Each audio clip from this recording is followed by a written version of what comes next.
El primer autobús de la mañana llegó a Villa Esperanza con el rocío aún colgado de los alambrados. No era un día especial, no había fiesta, ni santo, ni cumpleaños en el calendario de la plaza, pero ese día, algo distinto entró al pueblo, envuelto en una bolsa de tela, con los ojos bajos y una maleta más liviana que su propia sombra.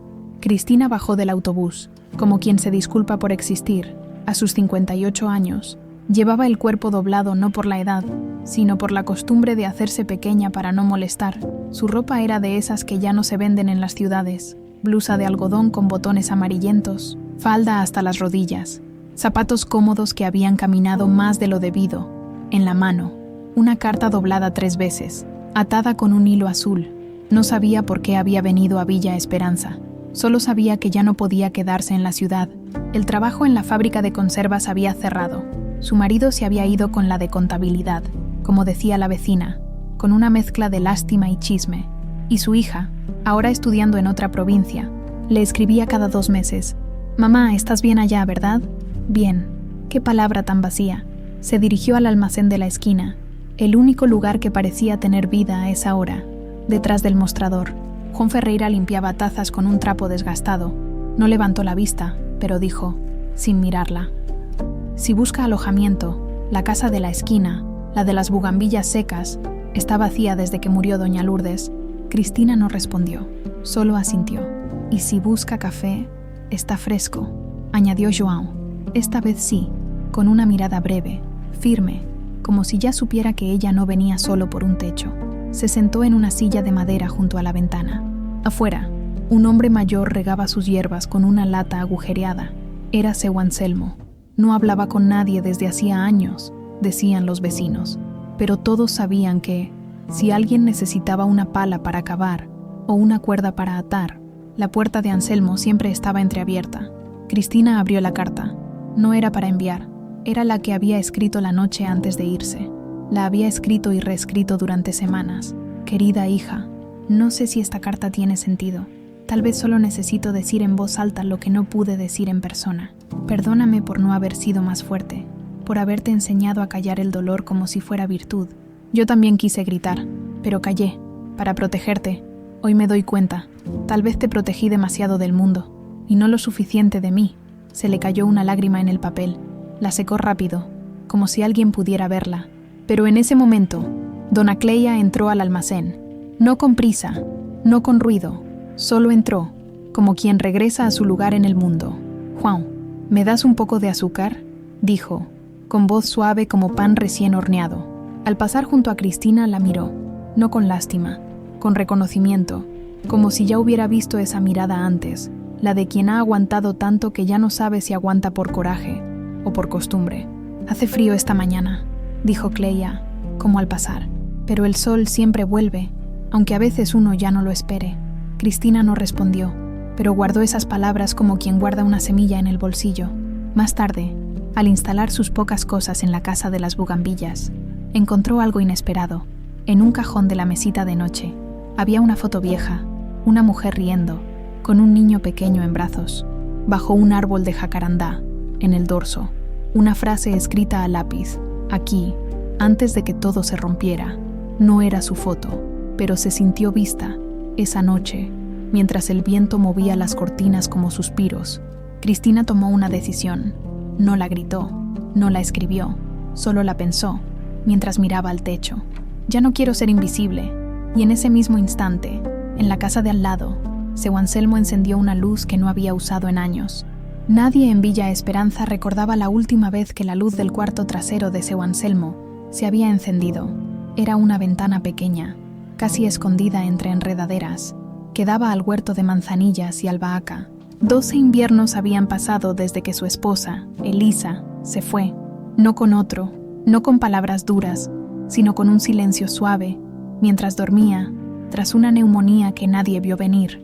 Anselmo no lloró en el entierro, solo plantó un rosal junto a la puerta, para que algo florezca donde ella no pueda, dijo, y nunca más volvió a nombrarla en voz alta. Desde entonces, ese cuarto permaneció a oscuras, hasta la noche en que Cristina llegó. No fue casualidad, tampoco milagro, fue algo más sutil, el eco de una decisión ajena que resonó en su propio silencio. porque cuando Cristina pensó, ya no quiero ser invisible, algo en Anselmo, algo dormido, enterrado bajo capas de costumbre, se estremeció. A la mañana siguiente, salió temprano, como siempre, con su pala y su sombrero de paja, pero esta vez no fue al huerto, fue a la casa de las bugambillas, llamó con los nudillos, suave, como si temiera romper un hechizo.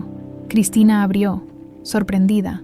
Anselmo no dijo nada, solo le tendió una bolsa de yute con tomates, cebollas y un manojo de orégano. «Es lo que sobró», murmuró, mirando al suelo. «Gracias», dijo ella, y en ese instante, ambos sintieron algo extraño.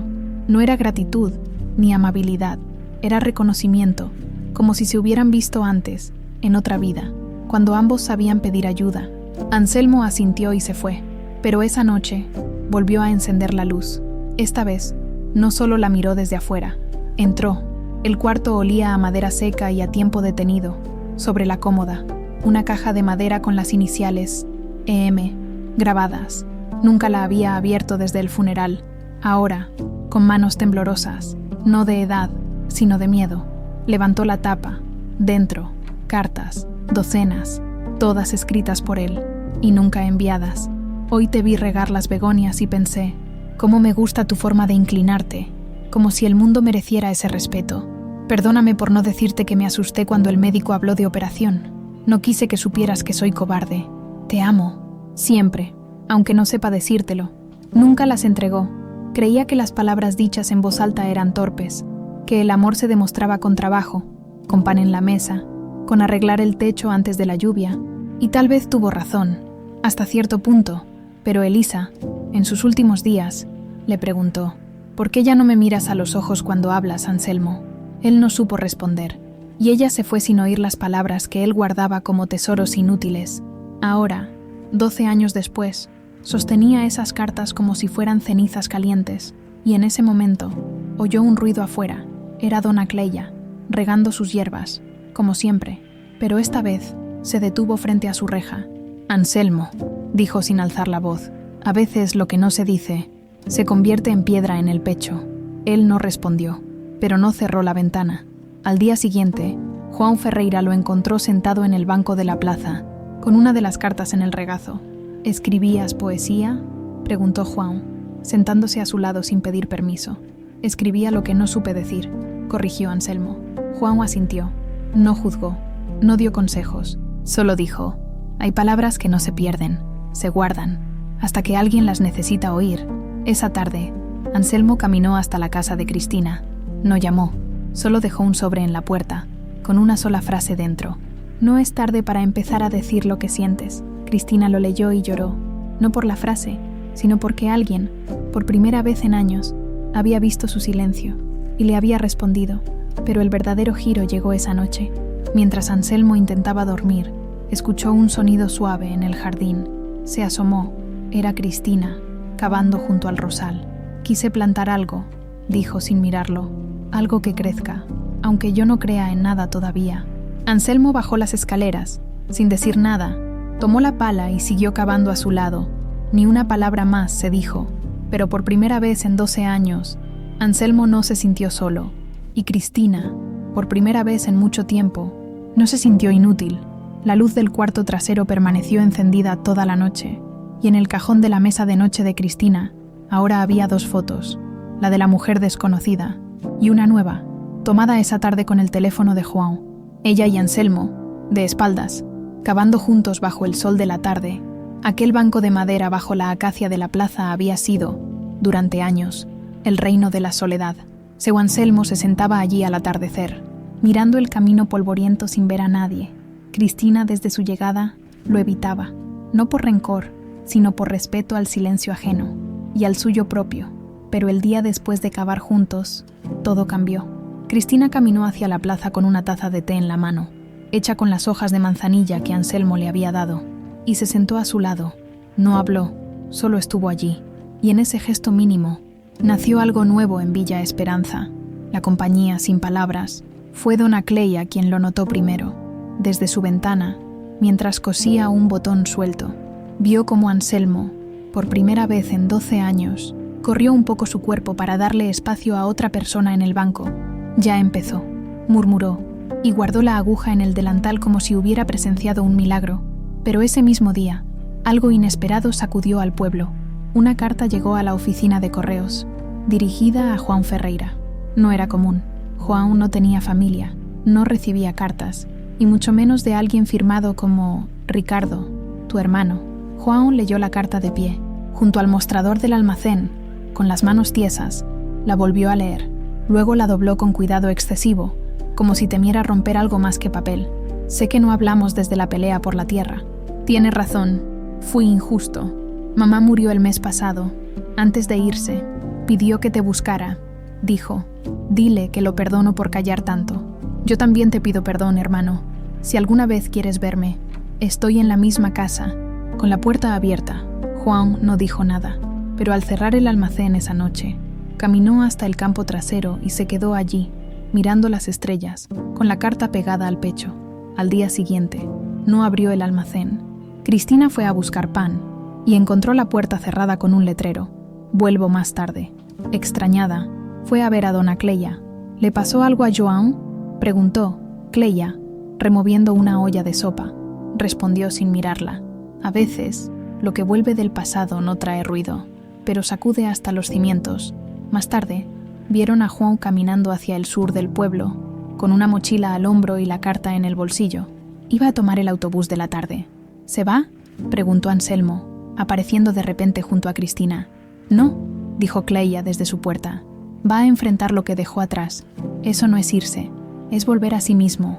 João subió al autobús sin mirar atrás, pero antes de que arrancara, bajó por un instante, corrió hacia el almacén y dejó una nota en la puerta. Si alguien necesita algo, la llave está bajo la maceta de geranios. Confío. Esa noche, Cristina no durmió. Pensó en su propia familia, en su hija, en las cartas que escribía y no enviaba. ¿Acaso todos en Villa Esperanza estaban atrapados en el mismo círculo? Querer decir y no atreverse.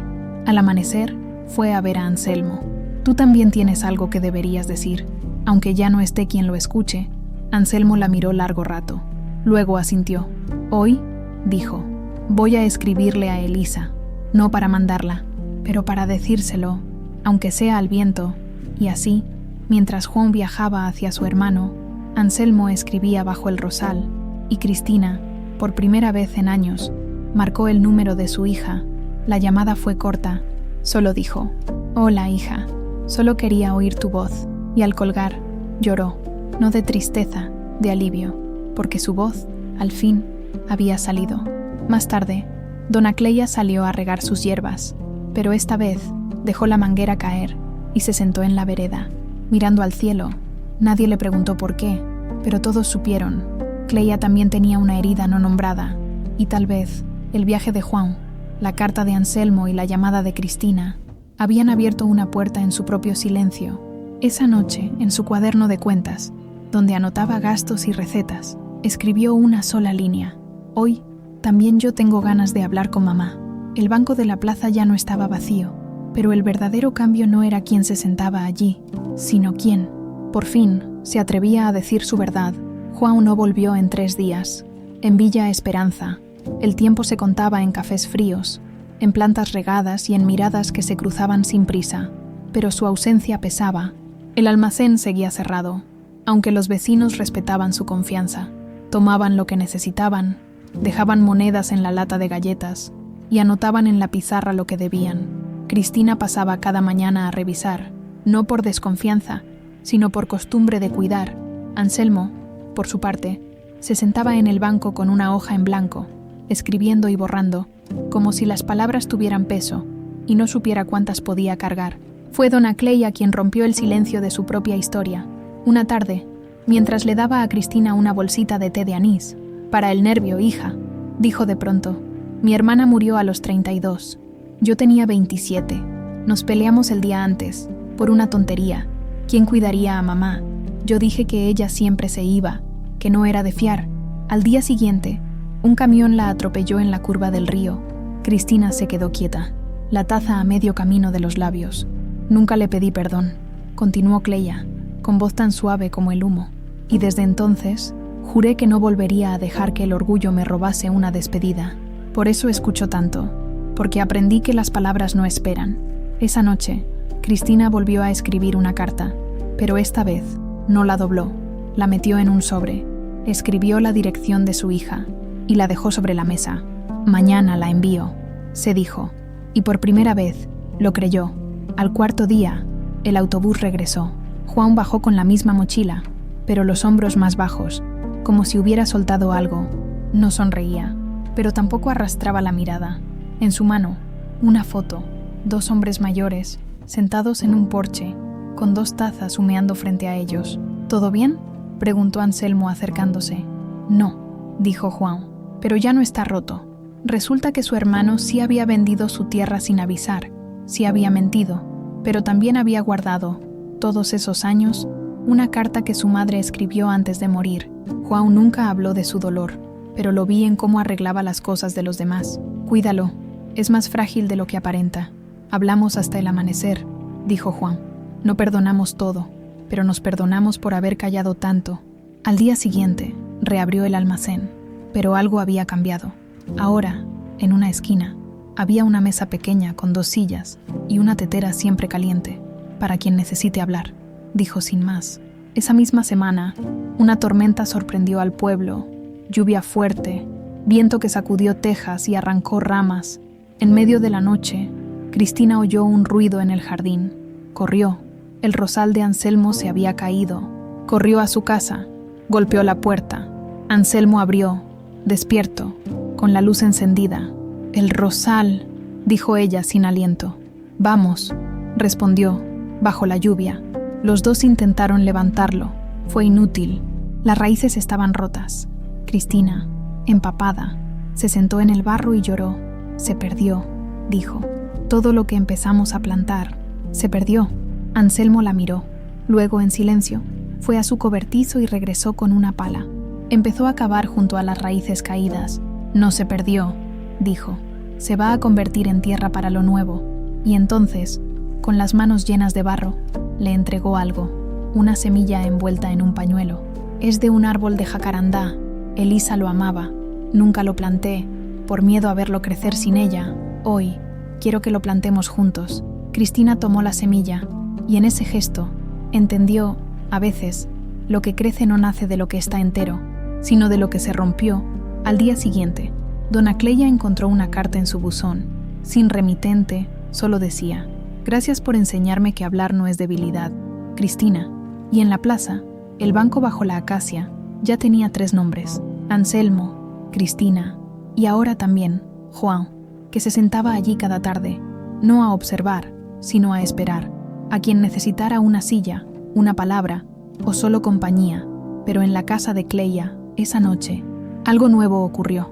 Abrió un cajón que no tocaba desde hacía 30 años. Dentro, una pulsera de cuentas azules, la de su hermana. Se la puso, y por primera vez en décadas, dijo en voz alta: «Perdóname, hermana, y gracias por esperarme. El viento no se llevó nada esa noche, solo llevó el susurro de 4 almas que, al fin, dejaron de esconderse». La carta de Cristina llegó a la ciudad universitaria un martes. Entre facturas y publicidad, su hija, Laura, la abrió con las manos manchadas de tinta. Estaba imprimiendo su tesis, y casi la dejó a un lado, pero algo en la caligrafía, torpe y lenta, como escrita con miedo, la detuvo. No tenía sello, no tenía remite oficial, solo su nombre, escrito con cariño antiguo: «Para mi Laura», que creció sin preguntar si yo también crecía. Dentro, solo 3 párrafos, pero cada uno era un puente tendido sobre años de silencio. «No escribo para pedirte nada, solo para decirte que ya no soy la mujer que fingía estar bien para que tú pudieras volar. Hoy, en un pueblo que huele a tierra mojada, estoy aprendiendo a existir sin justificarme, y me gustaría que supieras que también soy tu madre, no solo tu origen». Laura no lloró, pero guardó la carta en el libro que más leía, Cuentos de buenas noches para almas cansadas, un regalo de su infancia, con la dedicatoria de Cristina: «Para mi luz, que nunca olvide que brilla, aunque no lo vea». 3 días después, un autobús llegó a Villa Esperanza con una pasajera inesperada. Cristina la vio desde la ventana. Corrió, sin pensarlo, y se detuvo a 3 metros, como si el aire entre ellas fuera sagrado. «Hola, mami», dijo Laura, con los ojos brillantes. Se abrazaron sin palabras, y en ese abrazo, Se rompió algo, no el silencio, sino la pared que lo sostenía. Esa tarde, toda Villa Esperanza notó el cambio. Cristina caminaba con la espalda más recta, reía con sonidos que nadie había oído, y por primera vez presentó a alguien como mi hija, no como la niña que se fue a estudiar. Pero el verdadero giro vino cuando Laura, mientras paseaba por la plaza, se sentó junto a dona Cleia. Mi madre me escribió como si hubiera estado callada toda la vida, dijo. Sin preámbulos, Cleia, tejiendo un pañuelo, respondió. A veces, las madres callan para que los hijos no carguen su dolor, pero yo quería cargarlo, dijo Laura. Quería saber que también era humana. Esa noche, en la casa de las bugambillas, madre e hija hablaron hasta el amanecer, no de logros, ni de futuro, de miedos, de soledades, de cuánto se extrañaron sin saber cómo decirlo. Mientras tanto, en su cuarto, Anselmo observaba el jacarandá recién plantado. Había brotado una hoja, pequeña, verde, temblorosa. Sonrió. Juan, desde el almacén, vio a Laura ayudar a su madre a colgar ropa en el tendedero. Algo en esa escena lo conmovió. Fue a su cobertizo y sacó una vieja caja. Dentro, fotos de su madre, cartas de su infancia y una muñeca de trapo, la que su hermano le regaló cuando nació. Nunca la había mostrado. Pero al día siguiente, la puso en el estante del almacén, junto a la tetera, por si alguien necesita recordar que fue niño, dijo a Cristina, cuando ella lo vio. Pero el momento más inesperado llegó cuando Laura, antes de irse, le pidió a dona Cleia que le enseñara a hacer té de manzanilla. ¿Por qué?, preguntó Cleia. Porque mi madre dice que es el sabor de la calma, y quiero llevar un poco de eso conmigo. Cleia asintió, y mientras preparaban el té, le contó algo que nunca le había dicho a nadie. Mi hermana y yo también nos escribíamos cartas. Las guardaba bajo el colchón. El día que murió, las quemé. Pensé que así desaparecería mi culpa, pero no. Solo perdí su voz. Laura la miró. Entonces, ¿por qué no escribe una hora? Cleia se quedó en silencio, pero esa noche encendió la lámpara de su cuarto y escribió. Querida Lila, hoy vi a una madre y a su hija reconciliarse con palabras sencillas. Me arrepiento de no haberte escrito antes, pero aquí estoy, aunque tarde, tu hermana que te amó y que sigue aprendiendo. Al día siguiente, Laura se fue, pero dejó algo en la mesa de Cristina, la carta original, con una nota al dorso. Guárdala, por si alguna vez dudas de tu valor. Y en el banco de la plaza, ahora había 4. Anselmo, Cristina, Juan, y ese día, por primera vez, dona Cleia también se sentó allí, con su carta en el bolsillo, mirando el cielo como si esperara una respuesta. No vino del cielo, vino del corazón, y fue suficiente. Nadie supo quién comenzó. Tal vez fue la señora Marta, que llevaba meses callando su miedo a la vejez, o el joven que volvió del extranjero con una mochila vacía y los ojos llenos de fracaso. Lo cierto es que, una mañana, alguien dejó una hoja en el banco de la plaza. No era una nota, era una pregunta, escrita a mano. ¿Alguien más siente que ya no sirve para nada? Al mediodía, había 3 respuestas prendidas con alfileres al respaldo del banco. Al atardecer, 7. Para el día siguiente, el banco estaba cubierto de papeles, confesiones, preguntas, frases sueltas escritas con lápiz, con tinta, con temblor. Dona Cleia fue la primera en entenderlo. «Están hablando», dijo a Juan, «pero no se miran. Entonces hay que darles un lugar donde sí puedan mirarse», respondió él. Así nació la mesa de las palabras. Juan movió su mesa de 2 sillas a la plaza. Anselmo reparó el banco roto. Cristina trajo tazas, y Cleia puso una jarra de té de hierbas en el centro. «No es terapia», dijo Cleia a los primeros que se acercaron. «Es solo estar juntos, sin fingir». El primero en sentarse fue el joven del extranjero. Dijo su nombre. Mateo. Había estudiado ingeniería, pero no encontraba trabajo. Se sentía un fracaso ante su familia. «Vinimos a Villa Esperanza pensando que era un refugio», dijo. «Pero tal vez solo venimos a escondernos». Cristina lo miró. «Yo también vine a esconderme, pero aquí me encontré. Esa tarde, algo raro ocurrió. La gente habló, no de noticias, ni del clima, de eso, del miedo a no ser suficiente, del peso de las expectativas, de la vergüenza por necesitar ayuda. Anselmo, en silencio, escuchó, y al final, dijo algo que sorprendió a todos. Elisa me decía que el valor no está en lo que haces, sino en lo que aceptas de ti mismo. Fue como si una compuerta se abriera. Al día siguiente, más personas vinieron. Una mujer viuda confesó que ya no rezaba porque sentía que Dios no la escuchaba. Un jubilado admitió que fingía ir al médico para que su hijo no se preocupara. Y entonces Cleia hizo algo inesperado. Sacó de su bolso la carta que había escrito a su hermana y la leyó en voz alta. Hubo silencio. Luego, aplausos suaves, no de admiración, sino de reconocimiento. «No somos los únicos», dijo una anciana, con lágrimas en los ojos. «Eso es lo que más alivia». Esa noche, Juan encontró a Cristina sentada en los escalones del almacén. «¿Y si esto crece más de lo que podemos sostener?», preguntó ella. «Entonces aprenderemos a sostenerlo juntos», dijo él. Pero el verdadero cambio llegó cuando el alcalde del pueblo, un hombre serio y poco afecto a emociones, se acercó a la mesa. Todos se callaron. «Mi esposa me dejó hace un mes», dijo, sin mirar a nadie. Dijo que ya no me conocía, y tal vez tenía razón. Nadie le dio consejos, solo le ofrecieron té y un lugar. Al día siguiente, el alcalde volvió y trajo una pizarra. En ella escribió: «Palabras que sanan no necesitan permiso, solo un corazón abierto». La mesa de las palabras ya no era solo de 4 personas, era del pueblo. Pero en medio de tanta apertura, Anselmo sintió una inquietud, porque mientras otros hablaban de sus heridas, él aún no había dicho en voz alta lo que más le dolía. «No le dije te amo el último día». Esa noche, bajo el jacarandá, tomó una decisión. Al día siguiente, en la mesa, se levantó. Todos callaron. «Hace 12 años, mi esposa murió, y yo no supe amarla en voz alta. Hoy, quiero decirlo, la amé, la amo, y me perdono por no saberlo demostrar a tiempo».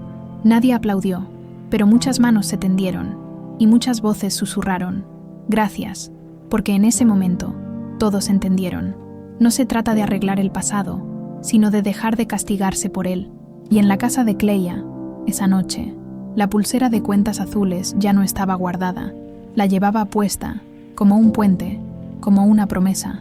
La mesa de las palabras creció, ya no cabía en la plaza.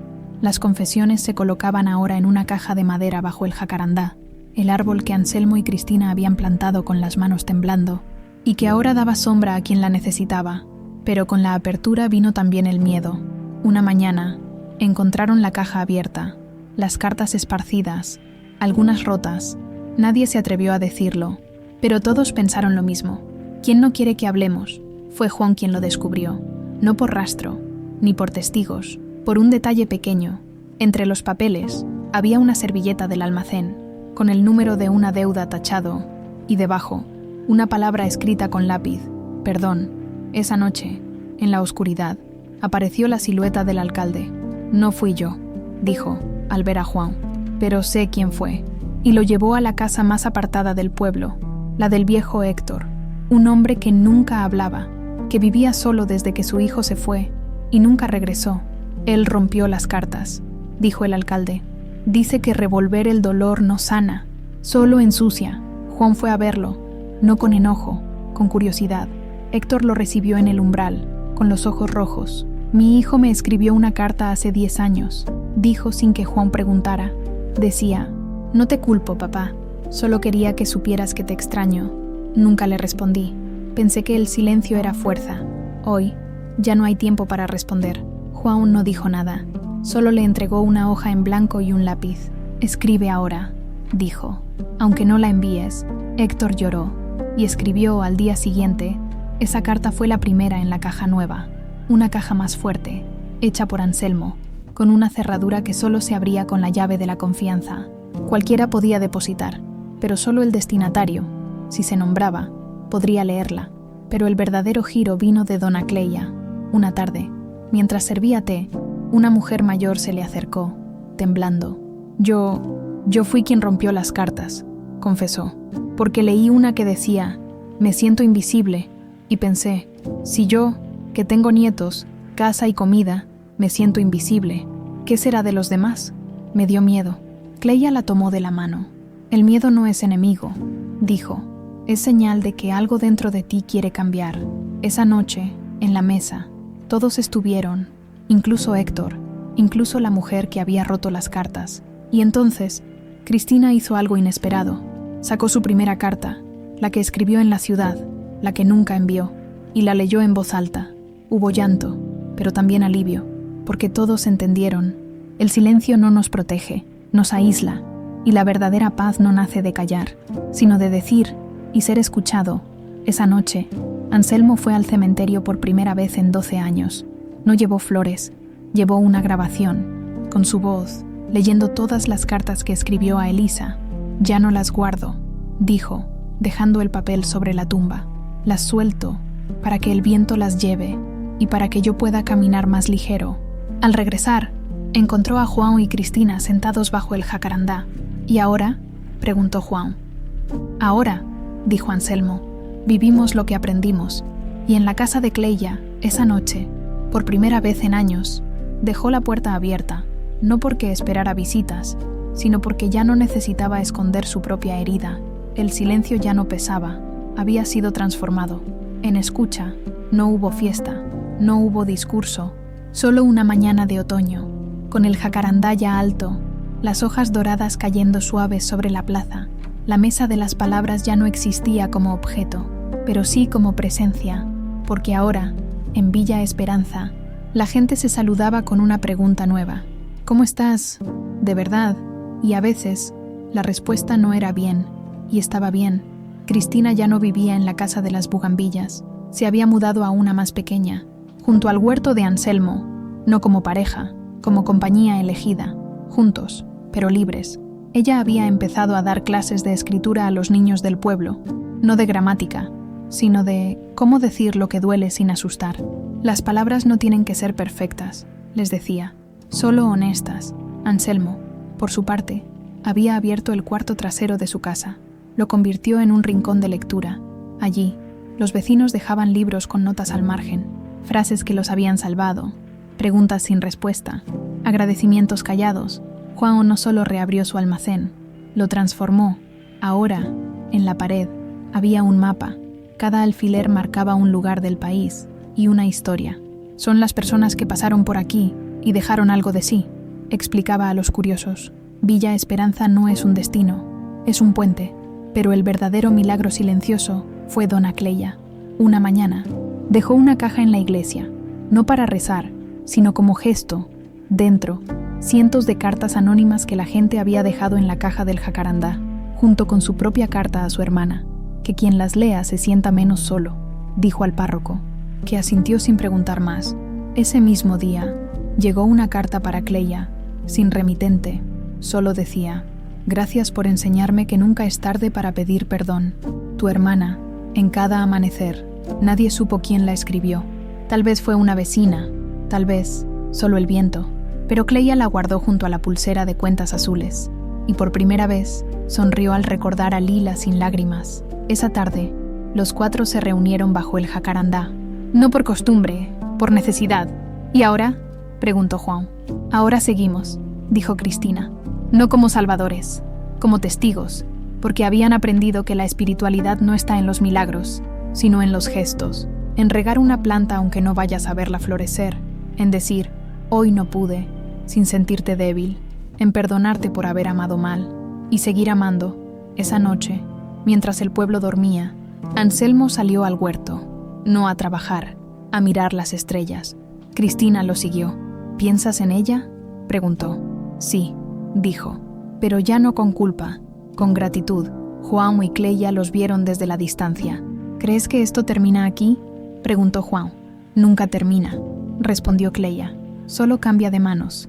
Y era verdad, porque al día siguiente, una mujer mayor llegó al pueblo con una maleta y los ojos cansados. Se sentó en el banco de la plaza. Cristina la vio. No corrió, solo se acercó, con 2 tazas de té. «Hola», dijo. «Hoy el jacarandá dio su primera flor». La mujer miró la flor, luego a Cristina, y en ese instante, supo, no estaba sola. En Villa Esperanza, nada desaparece. Lo que se dice con el corazón se convierte en raíz, y las raíces, con el tiempo, sostienen mundos.